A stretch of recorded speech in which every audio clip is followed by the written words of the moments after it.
Good morning. Good morning. Happy Mother's Day and welcome to Eastrose Unitarian Universalist Fellowship.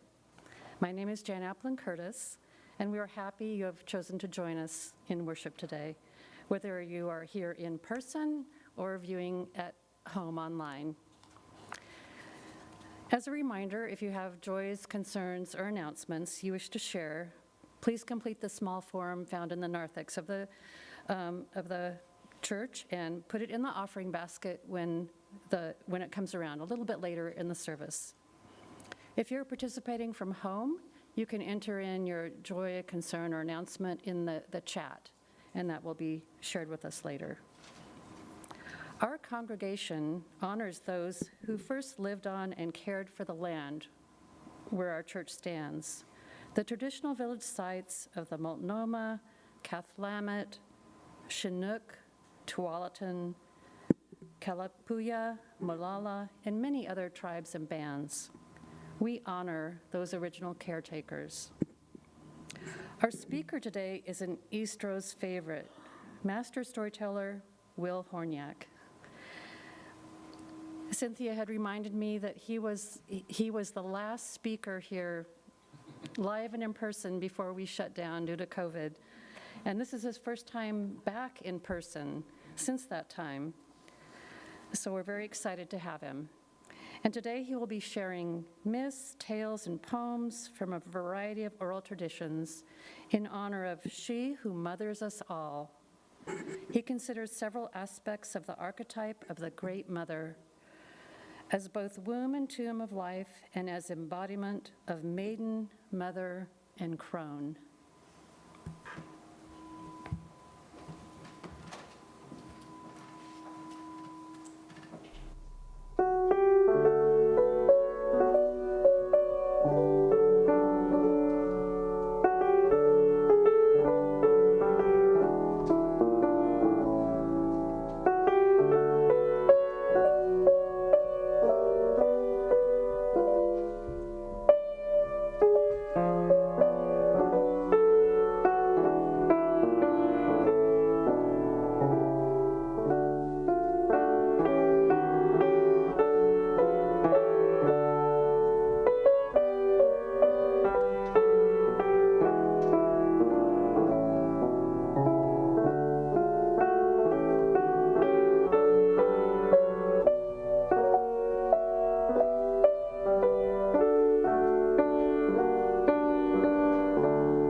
Blue-green ball, yes.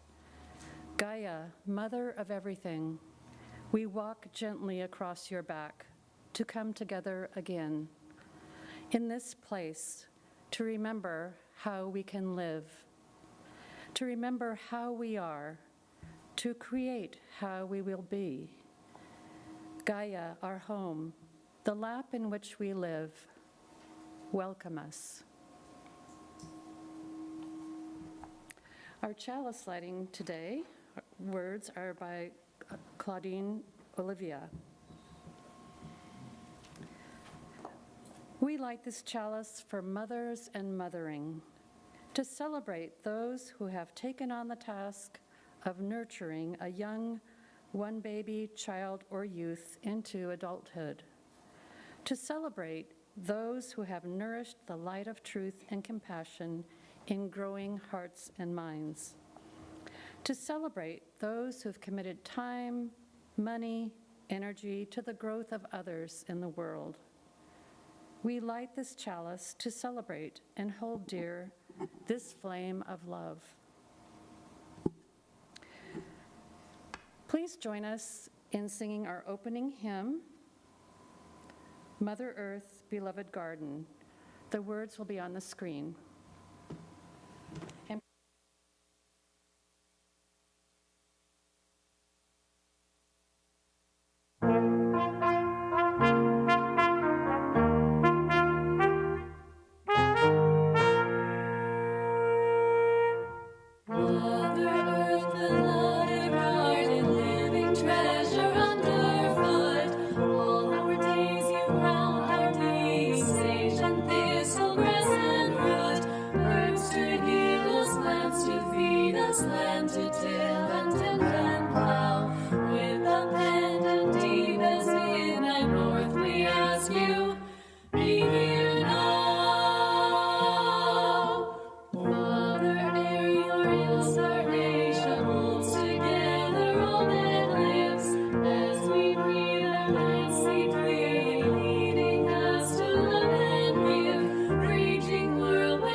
Morning.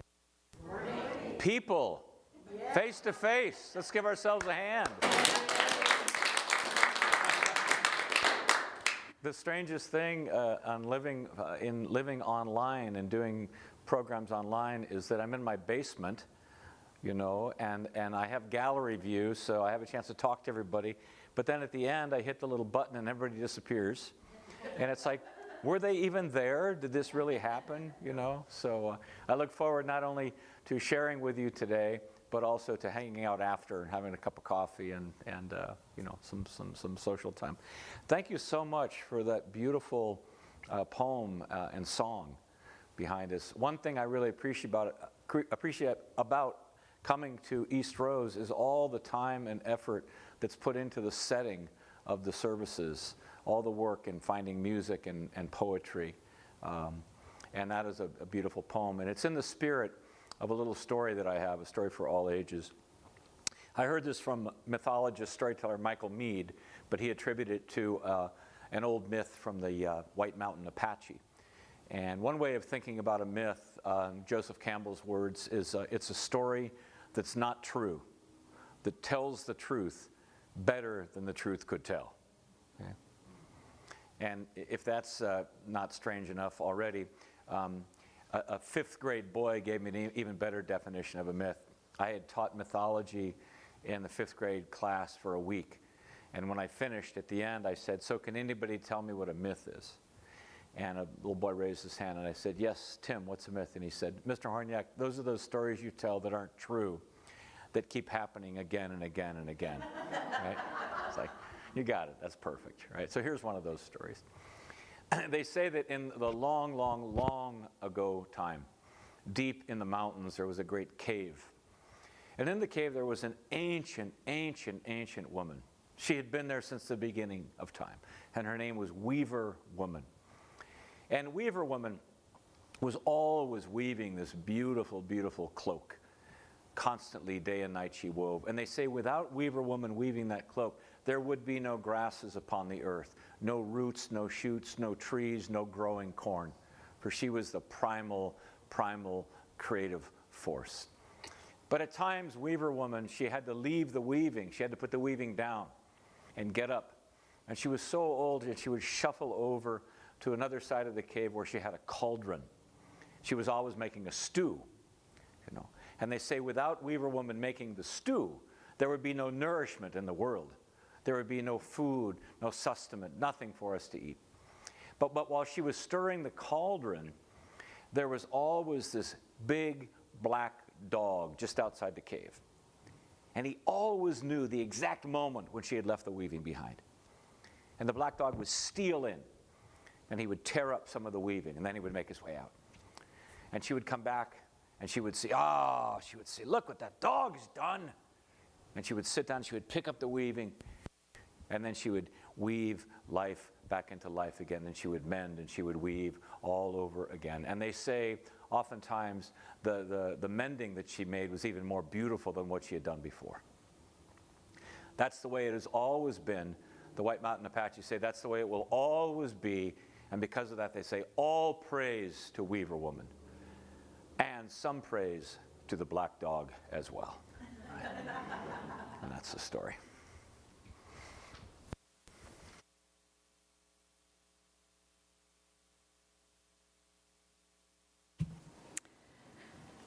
We know that our financial contributions to this congregation come from sacrifice and hard work. We are so grateful for this and commit together to ensure the funds we gather collectively do a greater good for ourselves and our world than they could have done alone. May there be an offering to sustain and grow the life and mission of this congregation. May we give in love and in hope.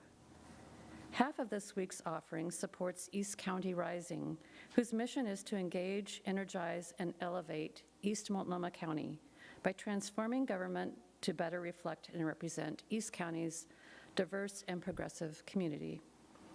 For those of you at home, you can donate by using your phone to scan the code on the screen, and you'll be sent to the Eastrose donation page. Or you can choose to donate after the service by visiting our website. The gifts of the congregation will now be most gratefully received.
Ours is a welcoming community where we find connection, a spiritual community where we find meaning. Ours is a sharing community where joys are amplified. And, sorry, I lost my place. A caring community where sorrows are lessened. We take this moment to reflect on our joys and sorrows and acknowledge the mutual support of our community. As I read the joys and concerns that were shared, Mary will place a stone in the water representing each. My first joy is from Cynthia.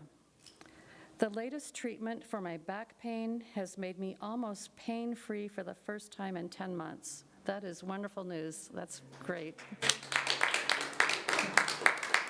And she also shared a concern.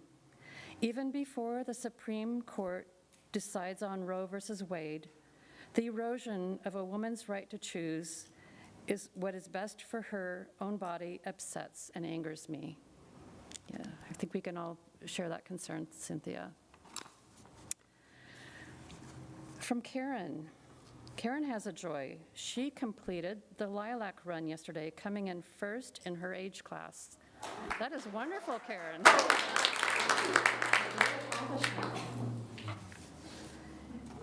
Lois has shared a joy from Jean Wygand. She and John are enjoying their cross-country trip, and they plan to reach their destination, Alexandria, today.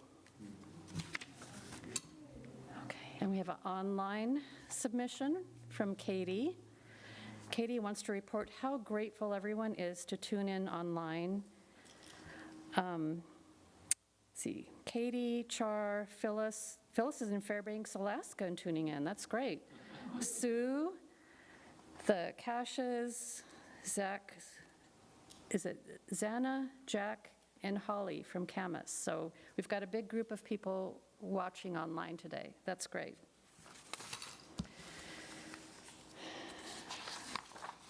So Mary, she probably already did drop a heart stone in the water to represent the unspoken concerns.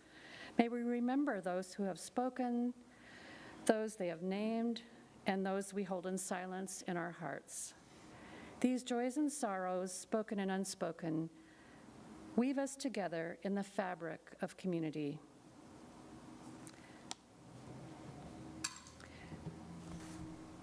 We now have a song, a meditative song, and you can stay seated and sing along if you'd like.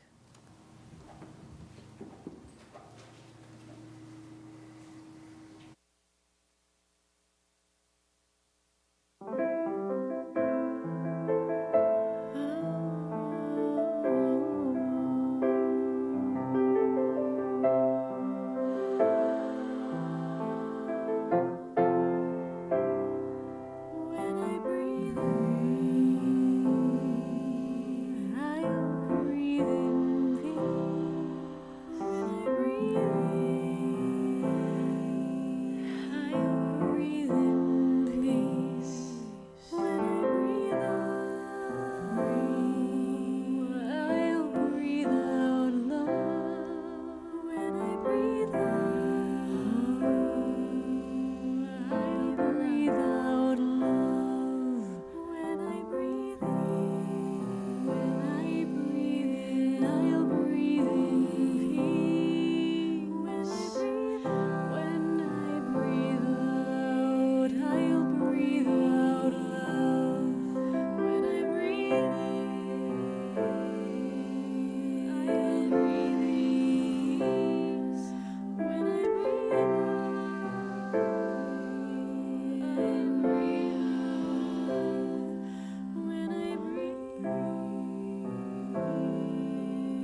Well, in honor of mothers and the Great Mother, I wanted to read a poem that I wrote in dedication to my own mother, Catherine Kennedy Hornyak, my sister, Nancy Hornyak, and my wife, Conchetta Antonelli. Blessed be mothers of children. Blessed be mothers of hearth fires and of homes. Mothers of ideas and imagination. Mothers of magic, mystery, and wisdom. Mothers of holy flames. Mothers of holy causes. Mothers of revolutions. Blessed be midwives of creative brilliance, wombs of infinite compassion, and wombs of wild courage. Blessed be all those who give the milk of themselves freely to this world. Blessed be those who sow seeds of vision and kindness, who birth beauty, who lead, who nourish, heal, and mend the torn fabric of this world. Blessed be the fierce souls, those who make medicine of past pain, those who birth themselves again and again from unspeakable sorrows. Blessed be Mother Earth, from whose clay we are formed, from whose womb we are born, to whose tomb we will return. Blessed be the immortals, Inanna, Athena, Iemanjah, Maeve, Mary, Bridget, the Magdalene, Scheherazade, Freya, Pachamama, Pele, Kali, Kuan Yin, and countless others who dwell in the spirit of the Great Mother, who births, sustains, protects, and nourishes the countless myriad forms of this world. In honor of mothers and of the Great Mother. One of my intentions in writing the poem was to expand the concept of Mother's Day beyond Hallmark cards and flowers, you know. That's one of my missions in life, to take the different celebrations we have in the world, Father's Day, Mother's Day, St. Patrick's Day, Valentine's Day, and to deepen them and broaden them a bit. And in honor of mothers and all of the various expressions of mothers and ways of mothering, I wanted just to ask all of us here and those listening, viewing online, if you could just call to mind someone or maybe several who have provided that mothering to you. Maybe these are mothers or godmothers. Maybe these are people that weren't necessarily connected to your family. I had a friend, she was a newspaper editor, Miriam Summel. She was a brilliant intellect and tough as nails, and she kind of mothered me as a journalist. She awakened me to being a better writer than I ever thought I could be.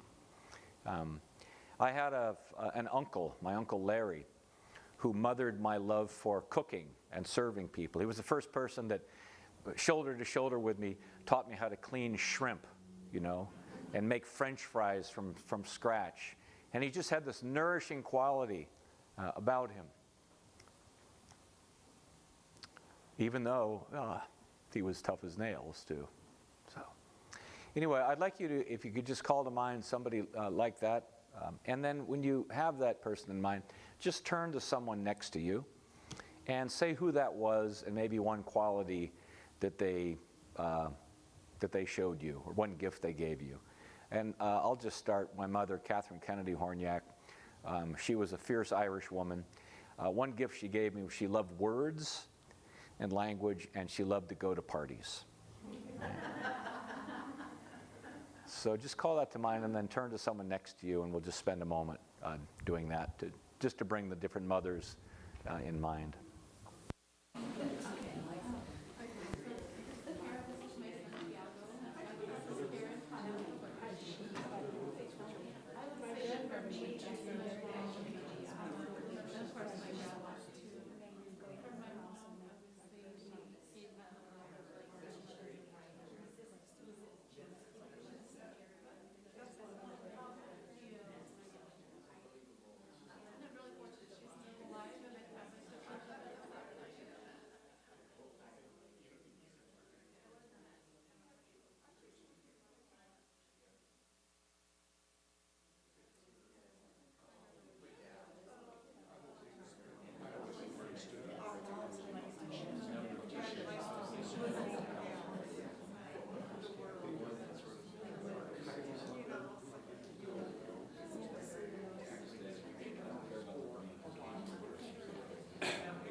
See what happens? You give Unitarians a moment to speak, and you know it's all over. It's like asking if there's any questions. It's like, you know.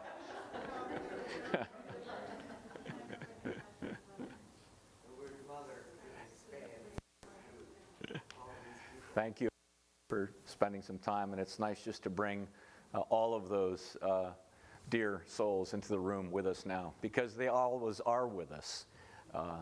Those blessings live on through us and in us. What I'd like to do is to explore this idea of the different expressions of motherhood and the fact that we are raised by many mothers, some of whom are living souls, some of whom are people we never met, some of whom are the great energies of the earth itself. And as is my form, to explore the idea, I'd like to tell you a story. Sounds like a strange concept, right? But so this is a story that often when I tell it, it goes for over an hour.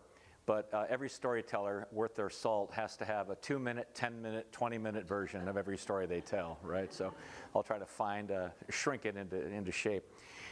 This is a myth, a legend from the Welsh tradition. And in the Welsh tradition, there was a wise woman, a healer, also a mother. Her name was Ceridwen. Anybody ever heard of that name, Ceridwen, before? She lived in the northern part of Wales, a place called Snowdonia.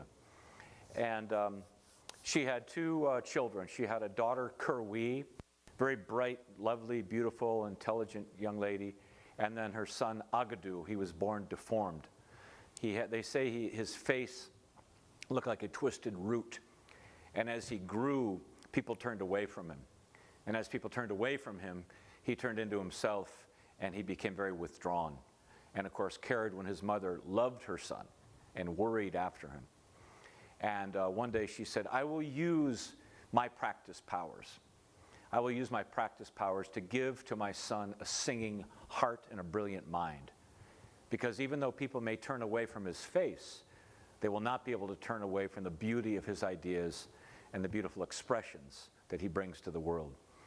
And she could do this because she was a woman who was a keeper of a cauldron. And a cauldron, in the simplest form, is simply a cooking pot. But metaphorically, a cauldron is a container, is a, what would you call it? Well, it's a container for change, for transformation. It can hold very volatile liquids. It's also considered a metaphor of a womb. It's something that holds life and gestates life. Some of the famous cauldrons of the Celtic world were the cauldron of Dagda, the good father of Ireland. They say his cauldron was so big and it was always filled with something that was nourishing. Whoever came to it was fed. It always would slake the oldest thirst, and it would always satisfy the deepest hunger. And even though everybody came and ate from it, it was always full. Right? And Ceridwen had a cauldron of inspiration. From her cauldron, it would inspire thoughts, it would inspire poetry, it would inspire imagination. But she knew she had a great deal of work to do. And so to this great cauldron she had, she brought water from 9 different springs. She went in and gathered all these different waters. And it took a long time. And then she had to go out, and at different times of the year, she would gather the barks of different trees. She would gather different leaves and plants. And she knew exactly when to go to the highest mountains to gather this leaf, to go to the deepest glens and to gather these berries. And then day upon day upon day, she would put them into the cauldron. And the cauldron was cared for by 2 people. There was an orphan whose name was Gwion Bach. And Gwion Bach was a bright child, a child, but Ceridwen took him in and taught him how to stir the cauldron. And she would say, Gwion Bach, now listen. All in the same direction, because everything must mix and mingle perfectly if it's to make a libation, to heal the heart of my son, to give him a brilliant mind. And then there was one who cared for the fire. He tended the fire of the cauldron, and his name was Morda. He was a blind elder. But though he was blind, he had a perfect touch, and he could maintain a perfect temperature of the cauldron. It took a year and a day to make this libation. Night upon night upon night, they stirred the cauldron. Day upon day, Ceridwen would come, and she would offer different things into the cauldron. Sometimes she would sing over it. Sometimes she would keen over it. She would weep over it. And in the open air, in the fair weather, the cauldron was in the open air. But then, when the bad weather came, they built a bothy, a wooden shelter around it. And it was in that form when Ceridwen came to the cauldron one night, and she said, "Ah, it's done. It is perfect." And she said, "Now listen, only the first 3 drops of that cauldron will have the potency to give to my son a singing heart. All else will be dross, right? But it is ready." And so she went away in the deep of night. She left the bothy, she left Gwion Bach, and she left Morta the elder, and she went to the castle where her son lived. And she roused him from sleep in the deep of the night. And she said, "Agadu, your time has come. At last all is prepared. All will be well." And as he rose up from sleep, the strangest thing happened. A wind arose in the forest. And it blew across the forest into the bothy, and it stirred the waters of the cauldron. And just at that moment, you could hear the shout from the bothy, the scream. It came from the mouth of Gwion Bach, the youth. And the elder Morta said, "What is it? What has happened?" And Gwion Bach said, "Morta, I swear it was not my intention, but that breeze that stirred, it blew the waters of the cauldron onto the back of my hand, and it scalded them. And because of that, I licked the scald to assuage the pain.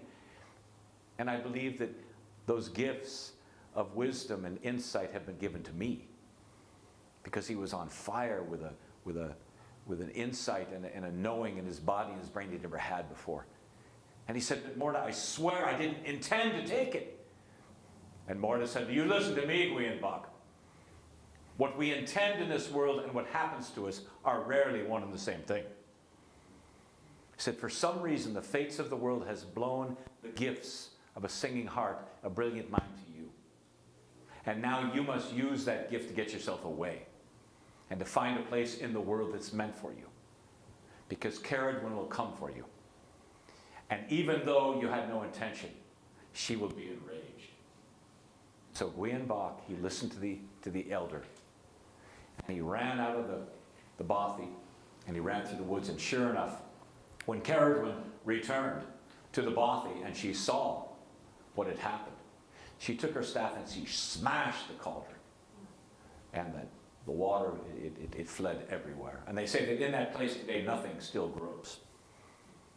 Gwion Bach, he had an intelligence he never known before, and he ran through the woods, but at dawn he came to the edge of the woods, and there was nothing in front of him than wide heather. And so he used the powers that he had, and he shifted his shape from that of a boy, and he became a hare of the heather, a huge rabbit. And in that way he hid, and he ran to escape from Ceridwen. And he lived as a hare of the heather for a time in the warrens of the earth.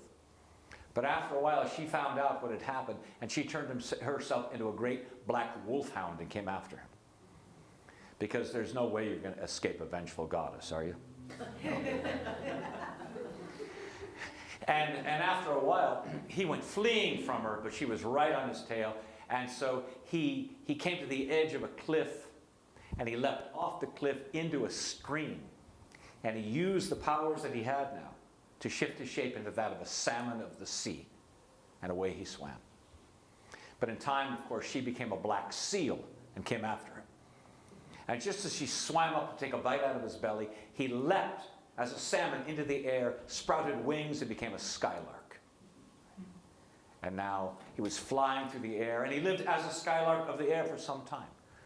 Until at last one day, a huge hawk swooped down and grabbed him. And of course, the hawk was who? Ceridwen herself. And at last she had him. And she bent down to tear the heart from his breast. And as she did, he turned himself into a kernel of wheat. And he fell through the air onto the ground into a field of 10,000 kernels of wheat. And at last he was safe. You don't believe that either, do you? Of course he wasn't safe. She turned her shape into that of a big black hen, and she came poking and picking after him. And sure enough, she found him. And she pecked him up and swallowed him down. Into her belly went Gwienbach.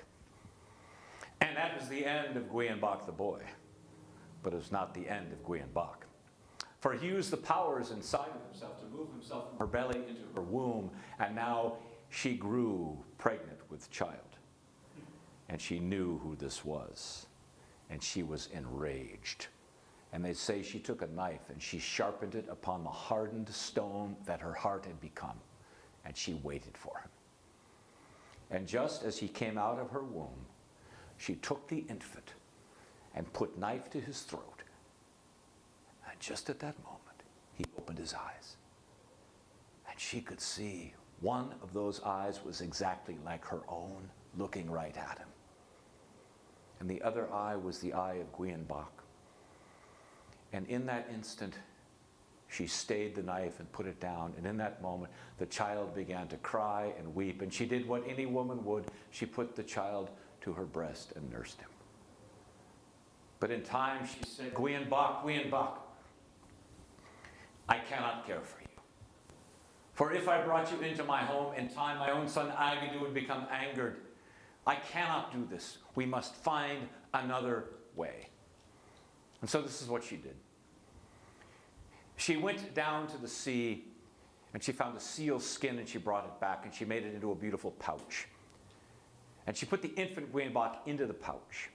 And then she went out into the woods and she made a beautiful coracle of wicker. And she put the sap of trees around the coracle to make it like a little boat, a beautiful little boat. And she put the sealskin pouch with Gwienbach into the coracle, and she took the coracle in her arms, and she brought it all the way down to a great river just as it entered the sea. And she bent down and she said, Gwienbach, you are the child of my womb, you are the child of my cauldron, and now you will be mothered 3 times. You'll be mothered by the powers of the great ocean mother itself.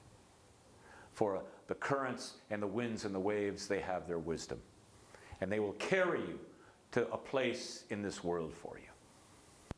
And then she bent down, and the last thing she did was to kiss Gwienbach upon the forehead. She slipped him into the sealskin pouch, into the coracle, and put him out into the ebbing tides, and she watched as he floated out over the waves, far out into the ocean. And in that way he lived for a time in the depths of the ocean, with the whales swimming beneath, these wild seabirds squawking above. He lived through storms and tempests and the great tides. But one day, just as the great currents had carried him out, a great current pulled him into another river. He was pulled upriver and he was caught in a weir, a salmon weir. These were weirs that were made to catch fish. And it just so happened that the king of that realm, a man whose name was Gwynedd, and his son Elvin were coming down the riverbank that day to see if they had caught salmon. And Elvin said, Father, look at that strange thing. It appears to be a seal caught in the weir. And he waded in and he pulled it out. And he opened up this pouch and out slid this infant. And as this infant wept, Gwynedd, he said to his, Elvin, he said to his father, what strange, strange child is this? From where did he come? And the king Gwynedd said, from where he came, I can't tell you, son. But by the mark of his brow, I believe he is bound for some great thing. Remember where Caradwin had kissed him? There was a brightness there. And Elvin said, let us take him home, Father. Let us raise him as my brother and as your son. And we will call him that. We will call him Bright Brow. And so they did. They took him home and they raised him. And in time, they could see that indeed he had a singing heart. He was an incredible poet. He loved words. He loved language. And they could tell as well that he was wise. And even as a child of 12, 13 years old, he would speak to others. And at times when he was 15, 16 years old, he would visit various nobles and various kings. And they counted upon his wisdom. And they loved the songs that he sang and the poems that he made. And they could see, though they knew not where they came from, that the gifts of Caradwin and the cauldron had waxed strong in this boy. And the strangest thing was this. Sometimes people would say, this Bright Brow, he seems to think as swiftly as a hare of the heather. And some would say, indeed, and he dives deeply into the problems of the day. He appears to have no more fear before the great issues of the day than a fish does against the tides. And someone said, indeed, and yet he sees greatly. He has the vision of a hawk of the air. And others would say, indeed, but he has the humility of a grain of wheat of the earth. In time, and this story does go on for quite some time, but I'll tell you this much. In time, he gained the name Bright Brow, which in Welsh translates to Taliesin. And Taliesin was indeed, at last, taken on hand by King Arthur and became the greatest poet ever to sing at King Arthur's court. He was considered not only a great poet and a great singer, but a very wise sage. And many remember Taliesin, but very few remember the source of his poetry and the source of his wisdom. The ancient one, the great one, the keeper of the cauldron, whose name was Caradwin. That's a little story of William Bach. I tell that story for several reasons. Number one is that because she's a keeper of a cauldron, you know. And one of the things that's difficult about motherhood or mothering anything or raising anything or growing anything is that a cauldron has to keep volatile liquids contained, right? And any mother knows, raising a child, raising a family, there's some volatile situations there, you know. And yet to be able to hold it, to contain it, Caradwin would say, you have to contain everything and find just the right temperature so everything mixes and mingles and becomes a creative force rather than cracking the cauldron itself, you know.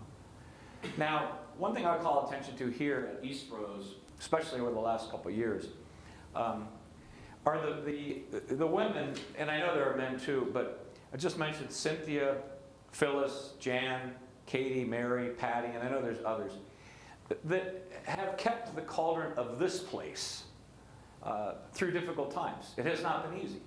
And just the way Caradwin in the story had to go search far and wide to find the ingredients, all these women and others have had to search far and wide to find internet technology, right?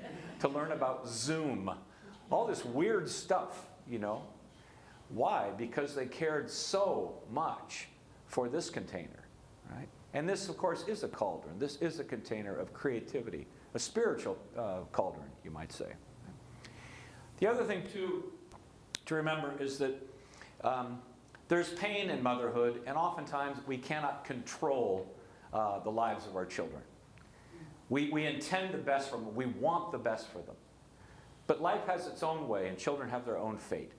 Indeed, she worked so hard to bring the blessing of a singing heart and a brilliant mind to her son Agadu. But as fate would have it, it went to someone else, an orphan child. You know? And this is hard to accept sometimes, but this is the problem. And also when that happens, she doesn't just say, oh, well, that's fine. She's enraged, right? And I know from my own experience with my own mother, sometimes my mother was just plain pissed off, you know? Right? Because you intend the best, you hope for the best, but it doesn't always happen, right?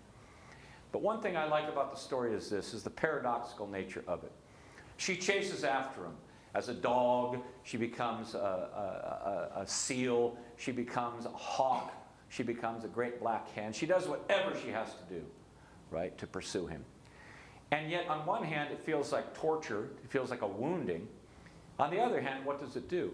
It mothers incredible gifts and resources in him, right? So the old saying that the wounds that we receive also become the wombs for our genius, you know? Because later on in life, those very things that he had, the resources that he had to develop, becomes the gifts he gives to the world, you know? The other aspect of this story, too, that I like is that really painful and difficult part where she gives birth to Gwion Bach and she puts a knife to his throat. It's a horrendous thought. You know, it's a horrendous thought. And yet, love and fear and even hate go so closely together. And I know there were times when my own mother just thought, I could just kill you right now, you know. And of course, this myth is an extreme example, a knife to the throat of an infant. And yet, how often has that happened where we feel that way? Because there at times is a feeling, I can't do this any longer. I have to give this up, right? One of the problems that my mother had was we were raised in a fairly traditional Catholic family. And the epitome of motherhood in the Catholic family is Mary, right? Who's always kind, always compassionate, always saintly, always generous. That's a setup. Because what other option do you have? So if you feel angry or enraged, or like you just want to leave and have your own life back, you're considered not worthy. One thing I loved about the work of Robert Bly is he said, it's also good to include Kali among the goddesses of the world. Because Kali, the great Hindu goddess, she's birthing children with one hand and she's devouring them with another, right? Right? Just to show that not necessarily this is what we want to do, but just to say that we all have feelings like that at times, right? And to give ourselves a little bit of leeway to not just the light side of motherhood, but also the shadow side of it too. The fourth point I'll make is this. She finds some way. She finds some way to find a way through. And even though she can't care for him, and how many women have gone through this, right? Having to give away a child. Having to give up a child that they could not care for. How many people have been given up as children? But what she does is she finds the best thing she can do, right? She finds the pouch, she finds the coracle, and then she takes him down to the sea. And even though this is a situation with Caradwin and this particular child, it happens to all of us that at a certain point, mother has to give us up. We have to leave mother. We have to get beyond that literal mother. Because we also need to be mothered by the great forces of the world, right? And I love what she says. There is wisdom in the currents of the ocean. There is wisdom in the great forces of the world. Even though we might not have had the best mothering, even though we might have been abandoned and orphaned, there are other energies that can mother us, right? And somehow he finds a way, and those currents take him to where he should be. And in the very end, I like too that actually there's two men that end up mothering him as well. Because mothering is not just gender specific, you know. It can be provided by many, many, many different people. And in the very end of the story, it's interesting, and I think it's a commentary that the society comes to see him as Taliesin, this great being, right? With all these gifts of poetry and music and song and leadership and wisdom. And yet the source of the gifts is forgotten, right? And how often is that the case? Far too often. Mothers are seen as, they provide nourishment, and they provide the home, and they provide the hearth. But so often, mothers also provide the mothering of ideas, imagination, creative brilliance, all kinds of things. Right? So I always like to say that at the end, not only did he give gifts to the world, but we remember the source of those gifts on this day in particular, Caradwin, whose great gifts of the cauldron provided that singing heart and that wisdom which gave many, many gifts to the world. So, and I would like to just finish with a little poem, and then we'll open it up for any discussion or inspiration that you might have had, or confusion, or anything like that too. This is a poem. I'll just read a portion of it. It's actually called a birthday card to my mother, but I think it works as a Mother's Day card too. It's a poem by Philip Applebaum. And I think of my mother with this because she, even though she died at age 73, she had a lot of physical and medical complications. You have come through the years of wheelchairs and loneliness, a generation of pain. She was born in 1912, so she was part of the Great Depression, World War II, the whole 9 yards. You have come through a world of pain, a generation of pain, knotting the joints like ancient apple trees. You always knew this was no world to be weak in, where best friends wither to old phone numbers in far-off towns, where the sting of children is always sharper than serpent's teeth, where love itself goes shifting and slipping away to shadows. You have survived it all, come through wreckage and triumph, hard at the center, but spreading gentleness around you. Nowhere by your bright hearth has the dust of bitterness lain unswept. Today, thinking back, thinking ahead to other birthdays or other Mother's Days, I lean upon your courage and sign this card, as always, with love. A poem by Philip Applebaum called Birthday Card to My Mother. So, I want to extend just my deep appreciation to all of you for the invitation to share poems and stories, especially on this particular day. And it's always been a pleasure to come here. So I would just open it up if anybody would have any comments or questions or points to make. We'll just open it up.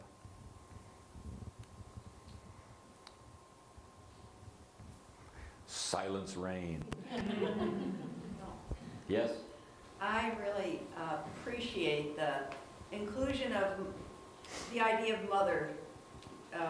Can be anybody, and could be a teacher or a male, female, even sometimes a younger person, and have the wisdom or the sensitivity. Yeah, thank you. Wonderful story. Thank you. Yeah. Not exactly a happy-go-lucky tale, although that is one thing I like about mythology, is that it shows the paradoxical nature of who we are. You know, that rage can exist right next to love, and tenderness can exist, you know, right next to vehemence. So. When you asked us to share about someone in our life, besides, you know, my great-grandmother came to mind, and her grandmother came to her mind. And I think grandmothers play such an important role. I mean, mine did in my life, you know, and part of it was just the love they were giving to my mother, you know, and I could see this love because my great-grandmother lived with us for many years. Yeah. And she could not do much, but her love was so apparent. Yeah. You know, it's just so important that there's this succession of loving generations. That's beautiful. There's something James Hillman, the great Jungian philosopher, psychologist, said, was that grandchildren and grandparents have a really special bond, because the children have just come from the great beyond, and the grandparents are going there, and they have important information, you know, right? And then he also said, and also the children and the grandparents, they have a common enemy, you know.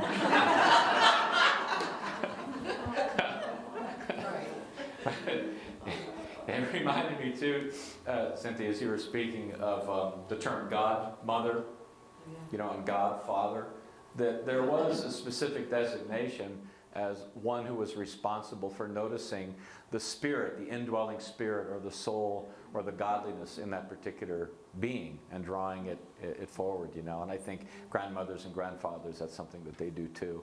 Is really keep an eye on the soul of the individual, you know. Yes? So in order to help me wrap my mind around the idea of any gender being involved in mothering, in order to be fair, what is the definition of fathering versus mothering? And are they the same thing? Yeah, I know. That's a really good point. And I'll just say what I feel about them. You know, there is no definition that I can give you. One thing fathering, I think, does is that it really, really prepares us to be in the world as it is. It's like, this is what you're going to find in the world, right? I think, and fathering, of course, can be very nurturing too. But fathering also has to do, I think, with like rules and regulations and a certain kind of steeliness that's required. I mean, mothering can bring that too, right? I guess part of it too is that when you think of the earth, the mother of the earth is pregnant everywhere. It's just constantly, you know, giving life. And I think of fathering energy, yang energy, right? It's more like, you know, stone or rock or rain or ice or snow. It's giving, but it's in a totally different way. So that's part of what comes to mind for myself. My father was a very nurturing person. He was a doctor and spent a lot of time in hospitals caring for people. And yet, and it's interesting because my mother, she was Irish, and you know, she knew how to discipline, right? But my father, if you know, when I would come home, no matter how I had screwed off, my mother would say, "Your father's going to hear about this." I knew it was all over, you know. So there was just something about a law being laid down by a fathering energy. Thank you. You know, so anyway, those are just some of my own thoughts about it. Good question. Yeah. Keen? How do you pick a story that you're willing to put into a 10-minute, a 20-minute, a 1 hour, or Yeah. a 1.5 hour thing and memorize? How do you sort those out and decide this is my story? Right. That's a good question. So, for example, for this particular process, when I knew I was going to speak on Mother's Day, you know, there were a few stories I had in mind, and then I just thought, well, this one shows the so many phases of mothering, or so many expressions of it, and the paradox of, you know, anger and compassion. How I choose the time is by the venue, by the setting. I know that we have, you know, like about a half hour, right? So I'll bring it, you know, into that kind of shape. And that's part of the work of storytelling, is to find out what the plot is, like what you really need to make the story go. But if I'm going to tell this for an hour and a half, I'll do a much longer introduction. I have much more time to elaborate in different scenes and to get into dialogue between characters. My question really goes back a step before that. Okay. You had this in your repertoire. Mhm. You had this as something you had chosen out of thousands of stories you could have chosen from Right. to have in your repertoire. What triggers a story to be something that you put to memory so that you can pull it out of your hat? That's a great question, and I think part of it is a subconscious attraction to a story. I'll hear a story told, I'll read it, and I'll just say, that's one I want to know, right? Right.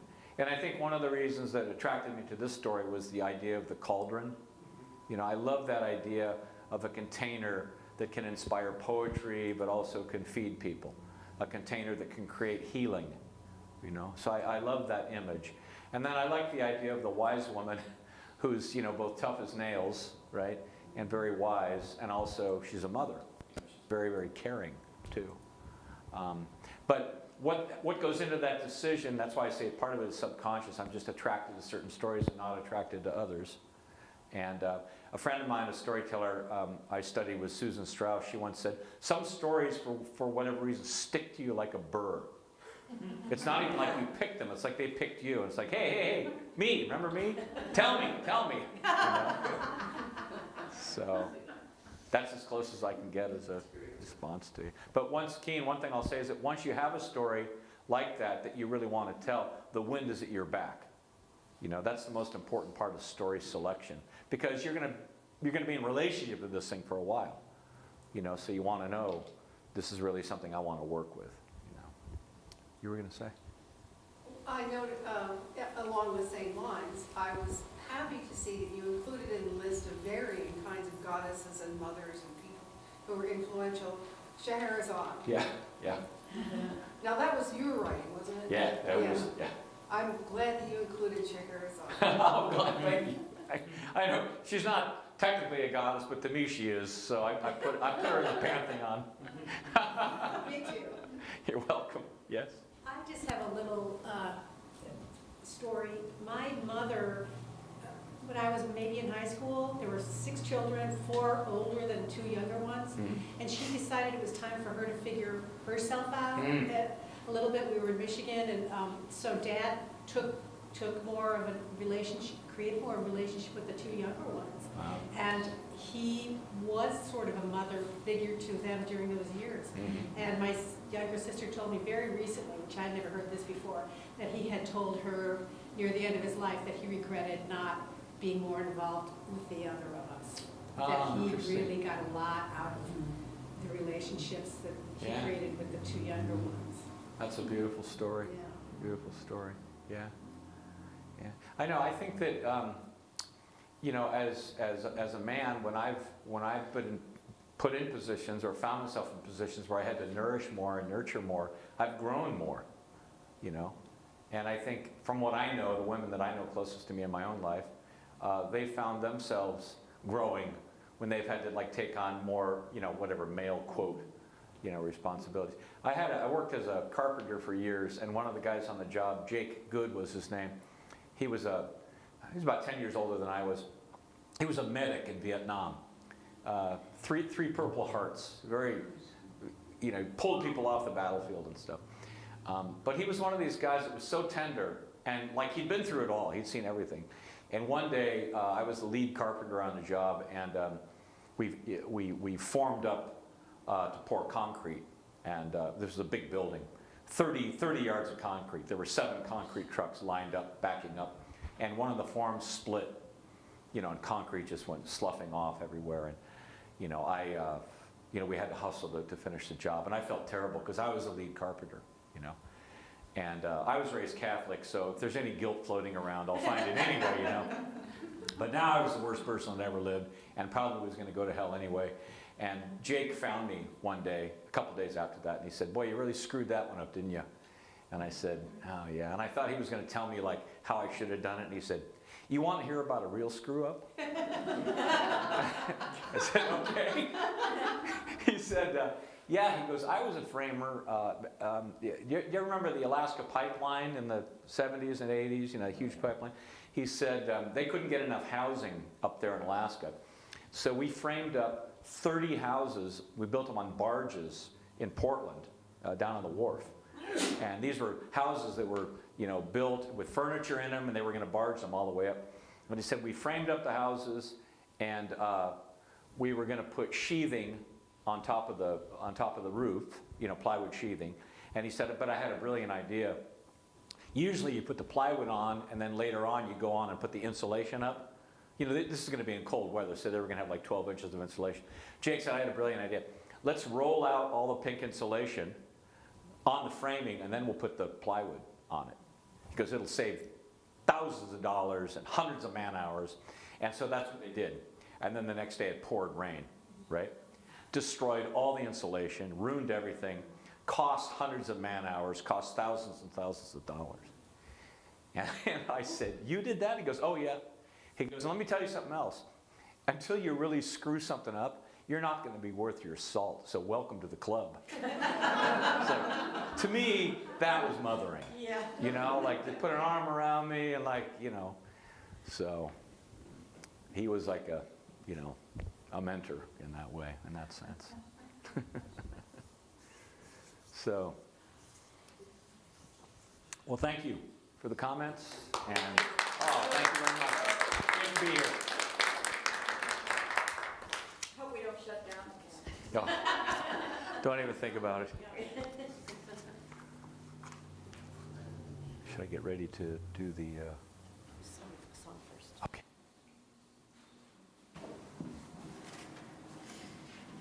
Please rise as you are able and join us in singing Rising Green, found in the Teal Hymnal, number 1068.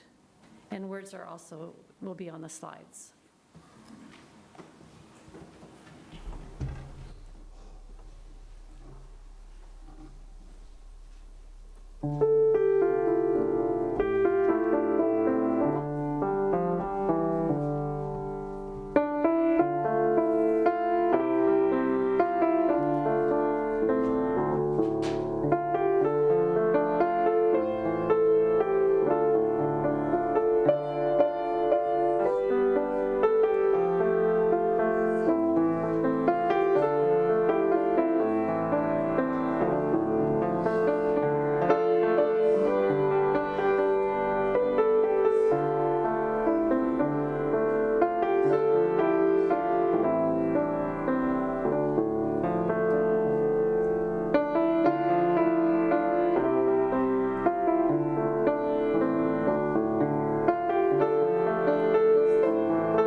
The chalice is now extinguished, but its light lives on in the minds and hearts of souls of each one of you.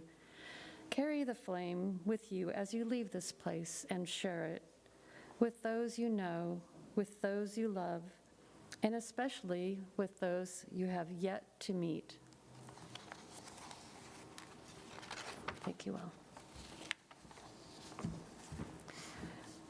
Closing words by Cynthia Landrum. We leave this gathered community, but we don't leave our connection, our concerns, our care for each other, our service to each other, to the world, and to our faith continues. Until we are together again, friends, be strong, be well, be true, be loving.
Today, but I'd first like to thank those that were involved in developing today's service. Thank you so much to Will. Very memorable presentation, thank you. Mary for your music and beautiful pictures selected, and John there in the back, thank you. So, first of all, from Linda, 7 and 7 potluck dinners will be starting soon. First, I need a person to co-coordinate with. Recently, these dinners have been called friendship circle dinners, and we haven't had any since before COVID, so it's great to hear they're starting up again. Signing up requires your decision whether to be a host or a guest. Approximately 7 people meet together for delicious dinner and conversation time and much fun. So see Linda for more information. And then from Eric, Eastrose hikes are starting up this coming Wednesday. Eric has a paper kind of explaining the details if you want to see him, with the times and departure times and all that kind of thing. There's a Snowcap Service Day coming up on Friday, May 13th at 3 p.m. It's a family-friendly opportunity. Contact someone in the outreach committee, such as Keen, Karen, I'm not sure who else is on that, but there is a membership outreach meeting Tuesday, May 10th at 3:30, and all are welcome to join that.